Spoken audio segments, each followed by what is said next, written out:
Hello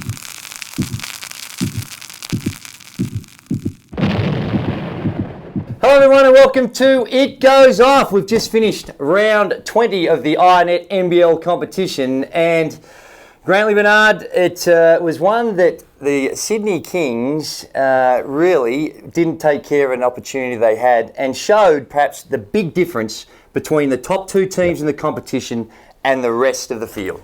Well, I think Perth are showing that, aren't they? With New Zealand on a break this week, Perth is the best team in the competition.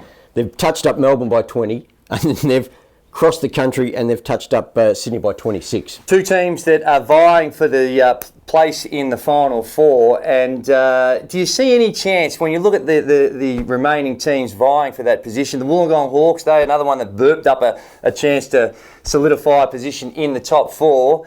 Do you reckon that any of them can trouble the Wildcats and the Breakers in a final series? No, I think just go to a top two.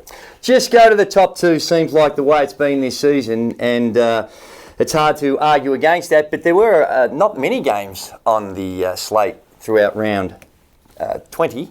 But talk us through all the winners and losers. There was a fabulous four. The Perth Wildcats, 78, defeated the Melbourne Tigers, 58.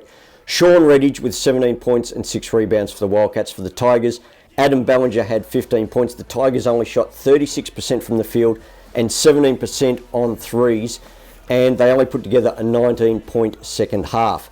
The Wollongong Hawks, 90. The Adelaide 36ers, 91 in overtime. Tim Conrad had 28 points on 4 of 3 three-point field goals. Anthony Petrie had a big game for the Sixers, 26 points, 8 rebounds. Adelaide was down 8 with a minute left in regulation. They came back, obviously forced the extra session, and then Stephen Way won it from the free throw line with 2.2 seconds left in the OT. The Reptile Rumble, Cairns Taipans 78, the Townsville Crocodiles 75. Big win for the Snakes. Alex Loughton had 24 points. He was 5 of 7 on threes. The Taipans had a 27-12 third quarter. Cam Glidden with the winning basket with 4 seconds left on the clock. Gary Irvin, 18 points, led the Crocs scoring yet again. The final game on the slate, the Sydney Kings 71, had no answer to the Perth Wildcats 97. Ben Madgen was back in form, 28 points on 11 of 16 shooting. Sean Redditch finished off a big weekend with 23 points. The Wildcats actually shot the lights out on this one. They were 37 of 61 from the field overall for 61%. They were 14 of 32 on threes, which is 44%. They dished out 29 assists. They got the ball rolling against the Kings with a 25-11 first quarter. I was at that game, Grantley, and it was impressive to watch the way the Perth Wildcats went about it, to the way they pushed the ball up the floor in transition and were able to knock down the perimeter shot. Hard not to like the Perth Wildcats at the moment, but fair to say the Sydney Kings defence wasn't really what you would call hardened playoff type defence. So maybe we just need to just keep the powder dry a little bit on the Perth Wildcats. They were playing the Anroo defence, were they? Not quite like that, but there was... Not Anroo? There was no D? Anroo, that's correct. Yes, that's just hilarious stuff by you, Grantley. But the other thing, I want to make special mention too for Tim Conrad, who did a fantastic job. Injured at the start of the season, and yet again, the Wollongong Hawks being able to find someone to step up when the chips are down. Unfortunately, they didn't get the win at home.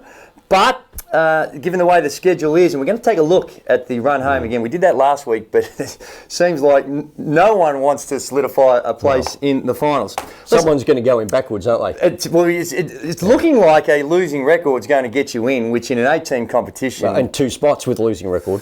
Let's take a look at the NBL table, Grantley Bernard. And at the top of the table, we've got the New Zealand Breakers, 20-3. Perth Wildcats, they would be hoping that someone can beat the New Zealand Breakers. They've still got to play the Melbourne Tigers twice, and they still have to play Perth once. And that last game of the season in Perth against the New Zealand Breakers, if the New Zealand Breakers can slip up a game or two, it's hard to imagine they can, but if they can, that last game could be for a top spot on the ladder. And Melbourne Tigers 10-12 despite the nasty loss over there in Perth. Only 19 points in the second half for the Melbourne Tigers. Wollongong, Sydney, Cairns, Townsville and Adelaide. Good to see they're showing some fighting spirit. Grantley. Yes, they are, but I don't think Adelaide's going to make the playoffs. No, they definitely... Having said that, I still think Townsville can. You still think Townsville with 15 losses? I'm going down with the ship. They've got 5 games left. I'm going down with the ship. Whew, they'd need to win all 5 of them, I think. I'm going down with Rusty Hinder. Right. Well, I respect your loyalty to the Crocs, but I'm not sure they're going to get there. Grantley, each and every week, we like to have a look at some of the issues bouncing around the INET NBL competition. A little segment we call Tick It Off. And this week, we're going to start with the Cairns Taipans and the form of Alex Loughton. Is Alex Loughton the X factor for the Cairns Taipans? They're an undersized unit, and he's one of their big men that, he has that inside-outside game, but in that second half against the Wollongong Hawks, hard to see a more spectacular half of basketball and individual in the whole season. Look, I think Alex Loughton, on his day, is one of the best players in the league. And through his first 14 games this season, he was only averaging 8.8 points per game and 4.3 rebounds. In his past 8, he's averaging 13.1 points and 6.3 rebounds. And included in that, I think, was a 4-point game. Yep. So if he's up and around, I think Cairns are up and around, and I think Cairns are a sneaky chance. Yep. Better than a sneaky chance for the playoffs. But I think a lot rested him. Our man Jamar Flip Wilson has had a great season. Yes. Start to finish. Yes. But they've needed that little extra. Yes. And now they're getting it from Alex Loughton. I think it's going to make a big difference. Well, they need it if they're going to make... So you're not expecting the Cairns Taipans to make the playoffs, though, are you? Could be Cairns and Towns will go in ahead of Wollongong and Melbourne. Oh, that would be a... Or not. That would be a turnaround.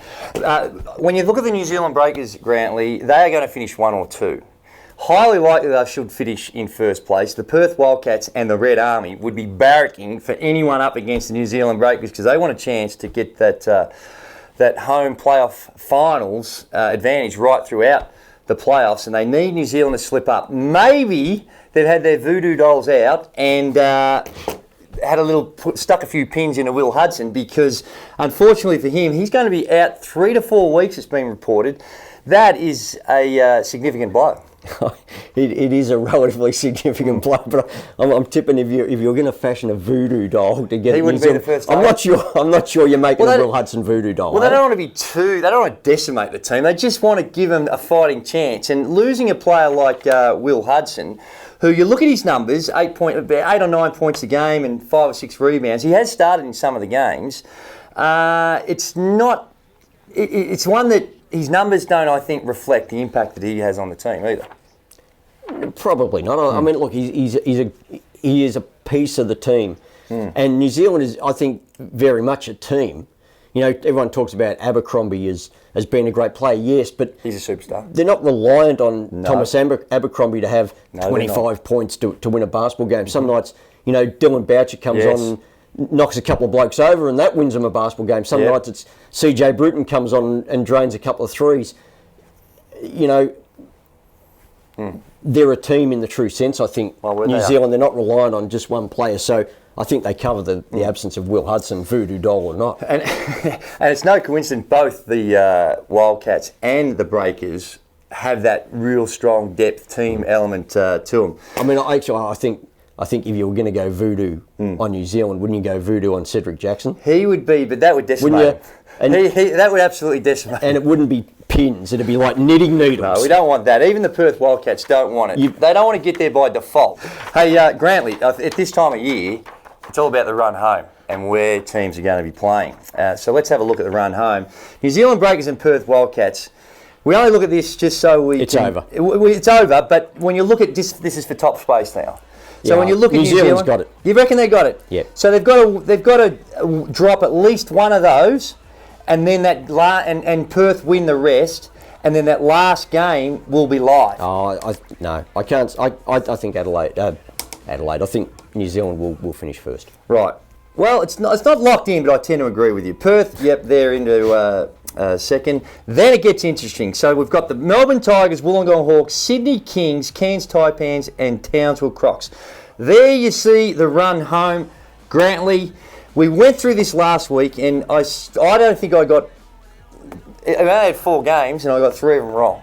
So it's hard to predict, but the Wollongong Melbourne game is shaping up to be a very, very pivotal one. It's crucial. And look, it is big. But then I think for Melbourne, the big trick is they've got New Zealand back-to-back home and away. So that I think that could put a hole in Melbourne's playoff chances. True, but given the way this fixture is gone, even if they lost both of those and won those other three... Yeah, but they're playing Townsville, and Townsville will win both of those because they'll make the playoffs. Right. Yep. Well, splits could come into it, and we haven't spoken about splits, and that is, of course, the margins between the teams. You can do that for next week. And maybe as we get a little bit closer, that'll come into the equation. But it certainly is an interesting run home, and you haven't changed from last week. You still believe Melbourne and Townsville. You're still on Melbourne? I've never been on Melbourne. I think last week you were on Melbourne to make the top four. Was I? Yeah, I think you were, and then you added Townsville. I think I still like Townsville. They've got Sydney, Wollongong, Melbourne, Sydney, Melbourne. Now I think they could run the table there. Yeah, they could, and or they might not. If they did run the table, they will get there. I don't think there's much doubt about that.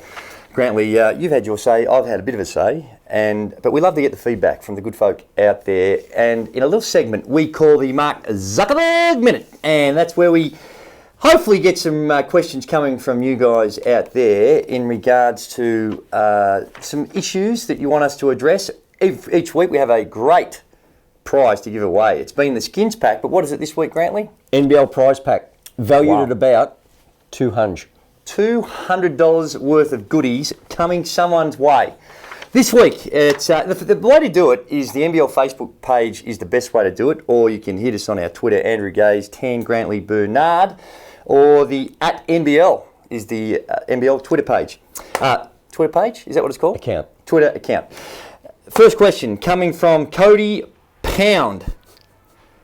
Cody, does Anthony Petrie have the potential to be the next Martin Catalini? I think that's not a bad player to compare him with because Anthony Petrie had a stellar weekend and came up big time for the Adelaide 36ers. Throughout the course of his career, he's had to deal with some injuries along the journey, which has slowed him down ever so slightly. But Martin Catalini was a superstar of the game, two-time Olympian. Not sure he's going to get to that level, but he has those types of characteristics. Yeah, he does. I think Catalini was obviously a lot more further advanced at a similar age than Anthony Petrie. As I said, he's had injuries, and probably when you assess great players through the history of the league, Catalini probably gets overlooked a bit. Yep. And he has been a fantastic player. He won X amount of titles at Perth, Adelaide, finished up at Cairns. So he's been an excellent player throughout the league. But I as much as I like... Just need to temper that a little bit. As much as I like Anthony Petrie as a player, I just think he might fall a little short of Martin Catalini. That's not unreasonable. He's a superstar player, don't get me wrong. He's a valuable player in this competition. Next up, we've got James Hines, Grantley, and he writes, if the Melbourne Tigers finish third, which looks most likely, according to James, is there any real chance they can beat Perth or New Zealand? On current form, what we saw in the last two games, home game against Perth, away game against Perth, back-to-back games, 4 days, I think, between the games, you'd say they have no chance because Perth did a number on them. But I think that would be very short-sighted. In the game in Melbourne, it went down to the wire and the Perth Wildcats had to go 7 of 8 from the three-point line to win. And in the game in Perth, although it was a 20-odd point margin, up until just before three-quarter time, the Tigers were in that game up to their ears. So it's unlikely, but they'd still have an element of nervousness about it, wouldn't they? Don't you think? Well, I mean, being in the game, before three-quarter time up to your ears is like, someone asking you have you got $100, yes, and you go no, but I've got 75. Right. All right. It doesn't matter. It's not going to get you there. So, in a 3-game series, which is where the playoffs go, well, Wildcats are going to take it. You would think so. I think that No.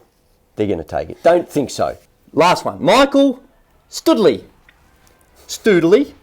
With Dylan Boucher hanging up his boots at the end of the season, and congratulations to Dylan Boucher, just a wonderful servant of the game. Does this make it all the more important for CJ Bruton to find the legs and drive to go another year? In other words, should the Breakers be looking for more veteran leadership for 2013/14? Now, What's your take, Grantley? No, I was just going to say, I think they've got enough. They've got a lot of depth. CJ has, as he did last year, they have nursed him through the season very gently. Just to get him to the playoffs. Just get him to the playoffs. Now, he's a year older, but we saw what he did last year in the playoffs, and my goodness, did he take it to another level. But, it is a valid point. If you're going to lose a player of Dylan Boucher, and Dylan Boucher, you look at his statistics and you go, really, what are we losing here? Not too much. But that, again, is the wrong way to look at it. No, it's your 1%ers. It is. Yeah. It's the leadership. It's the diving on the loose ball. It's the defence. It's the ability to change the tempo of a game. It's the rebound. It's the little niggle. It's belting someone. Well, the little niggle is probably the more polite way to describe it. So, Grantley, some really good questions there coming off the Facebook page. And I think you've addressed them very, very nicely. Because of that, you can be the adjudicator. Who's going to pick up the 200 in NBL paraphernalia? I thought our third question from Michael Studley was the pick of the bunch.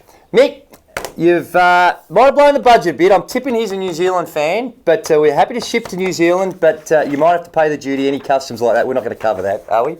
I don't think we are. I think you probably I don't think we'll cover the customs, but be in touch with you shortly. If you haven't heard from us, make sure you give us a note on the Facebook page and we'll follow it up. Now, Grantley, each and every year there's one night on the basketball calendar that everyone just locks in. And this year it's the 24th of March because that is the night where all the major awards are dished out. It's the NBL MVP, the WNBL awards, the All-Star Fives. It's the Basketball Australia awards for the Opals and the Boomers and all the other various divisions. It is a cracking night. This year it's at the beautiful Crown Casino in the Palladium Room. Now that is a room to have a party.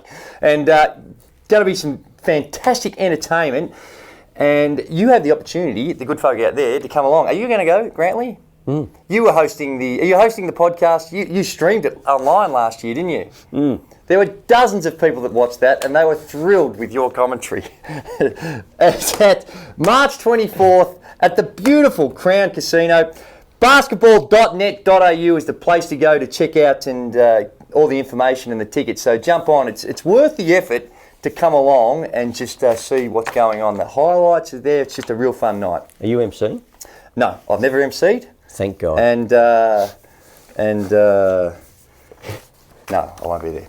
Now, Grantley, this round of basketball, and we've said this really from week, reckon 5 or 6, it is going to be pivotal as shaping of the Final Four.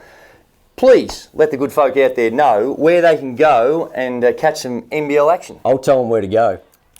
Where are they going to? Thursday, they're going to Auckland. The New Zealand Breakers against the Adelaide 36ers. That is a top v bottom.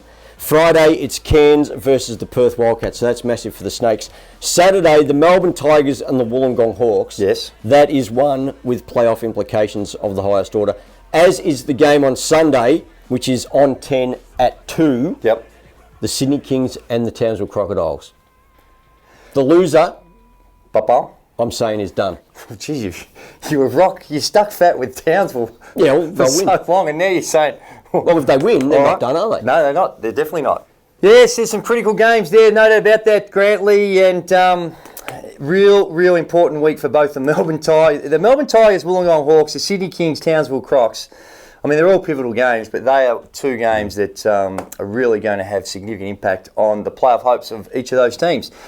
Wonderful job yet again by you, Grantley. Just the atmosphere in here, incredible. Oh, it's just spot on, isn't it? It is. And each and every week, we need to pay homage to those that support this great game. And it all starts off with the naming rights sponsor. They do just an incredible job. I mean, it's just unbelievable service they provide. And that is, of course, IONet. Connect better. 10. And 1. Sporting. And for. And Virgin Australia. Virgin Australia. That's all we have time for this week. We hope you enjoyed another edition of It Goes Off. But stay tuned. Next week, I reckon we'll be just that week closer to revealing who is actually going to make the top 4. That's about as general we can keep it because it just keeps changing week in and week out. That's pretty good. Well, we look forward to your company next week on the number 1 podcast in the universe for the IONet NBL. And it's called It Goes